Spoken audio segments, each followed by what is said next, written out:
সৈকতের বালুচরে একের পর এক ভেসে আসছে মৃত ডলফিন। কখনো পানিতে আবার কখনো বালুচরে আটকে থাকতে দেখা যায় ডলফিনের মৃতদেহগুলোকে।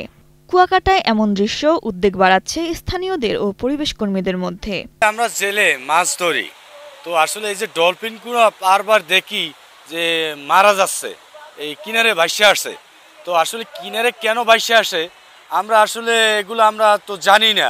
আর আমাদের যে খুঁটা জালে এই ডলফিন বাজে না, আর এই মাছগুলো তো অনেক গভীর সমুদ্রে থাকে ডলফিন। তো এখানে বিচের পারে সব সময় থাকি, এই কুয়াকাটা সমুদ্রের পারে থাকি। তো আমার দেখা মতে আমি সব সময় দেখি প্রায় প্রতি বছর, এবছরও মানে 8 থেকে 10টা মানে এই মাছ, ডলফিন মাছ ময়রা বিচের পারে আইয়া দেখি বালিতে দেখা যায়। ডলফিন রক্ষা কমিটির তথ্য অনুযায়ী 2018 সাল থেকে এখন পর্যন্ত সৈকত ও আশেপাশে ভেসে এসেছে 132টি মৃত ডলফিন। কিন্তু মরদেহগুলোর কোনো ময়নাতদন্ত না হওয়ায় মৃত্যুর সুনির্দিষ্ট কারণও জানা যায়নি। আমরা 2018 সাল থেকে জলবাহী যে প্রাণীগুলো আছে এগুলো নিয়ে আমরা কাজ করে থাকি, যেমন ডলফিন, তিমি, কচ্ছপ থেকে শুরু করে ইতিমধ্যে আমাদের প্রায় 3টির মতো তিমি ভেসে এসেছে বিভিন্ন রকম প্রজাতির। এর মধ্যে 2টি ছিল মৃত্যু, একটা জীবিত ছিল। যখন ট্রলিং বাংলাদেশে অধরছে তখন এখন ডলফিন মারা যাওয়া ধরছে।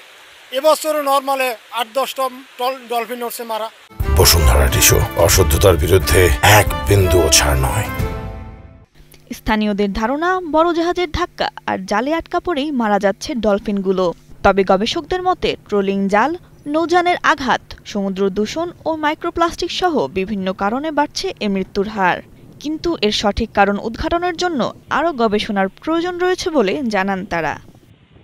সম্প্রতি একটি গবেষণা থেকে দেখা যায় কুয়াকাটা সমুদ্র সৈকত বা এর উপকূলীয় অঞ্চলে যে পানি রয়েছে তাতে প্রায় 179 রকমের প্লাস্টিক রয়েছে। অর্থাৎ এই প্লাস্টিকের সংখ্যাটা দিন দিন বাড়ছে। প্লাস্টিক যত বাড়বে এর বাসস্থান তত ক্ষতিগ্রস্ত হবে।